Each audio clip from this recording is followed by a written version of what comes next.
So I'm making this video after the fact. This is a 2007 Dodge Charger Daytona RT, and I had an aftermarket stereo in here. It is a DNX 890 HD. And every time I'd put it in reverse, I'd get a black screen and it said, check your surroundings. So I knew it was equipped for a backup camera, but it didn't have one in it.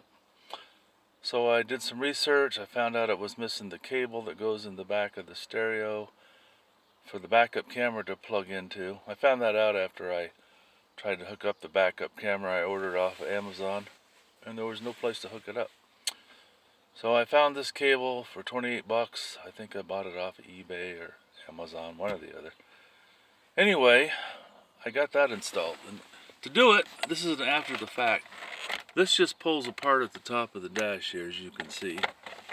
And there's a clip here and a clip here. And if you just get your fingers in there or a plastic pry tool, they'll pop right out. And then there's two clips here at the bottom.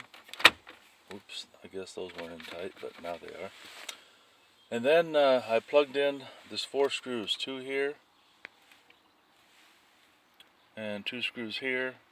Once you get this cover plate off, I hold the stereo in. So I took the stereo out and I routed the backup wire down through the trim, which I'll show you in a minute.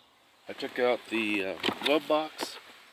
There's a little clip over here that you have to move that way, and then there's one over here that has to go toward the inside, and then there's this little thing on the side here that holds it. And the way to get that out, what I did is I forced it down that way, and see if it'll show here. See how there's a bigger hole there? Once you force it down, it doesn't take much, it'll pop out through that hole, and then this glove box will just fall out. So you might want to remove your stuff out of it before you do that, or you'll have a mess on the floor. So then I routed my backup camera wire through the back of the stereo, through an opening in here, over on this side, and then I took out the trim along the side panel, which was pretty easy. I just pulled up on it on the inside here, and it pops out. There's a couple little brackets that hold it, but no screws right here. Now you get over to this part, the center, and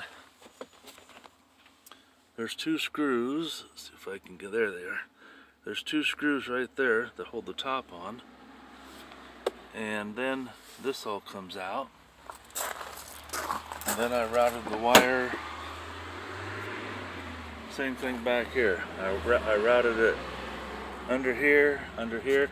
I couldn't get this one out all the way, and I'm thinking I could if I took the seat out, but I didn't want to. So I just loosened it, ran the wire under there. This one, if I remember right, has a screw in. Oh, this thing, this was a bugger. Let's see here. Lay the seat down. These are some cool little gadgets my wife found at a yard sale. They clip on your headrest. I digress, but then you can hang, somebody's in the back seat, they can hang their purse or backpack or whatever on there. Someplace to hold it up. So on this one, right above those 2 green screws, there's a small bolt. Once you get that out, this is pretty loose, but there's still a bracket at the top of it, which I couldn't figure out how to get it loose. I'm sure there's a way, I just couldn't figure it out. So I just popped this up out of the way. I rested it here on the seat, and then I pulled this piece of trim out. And then if you come back into the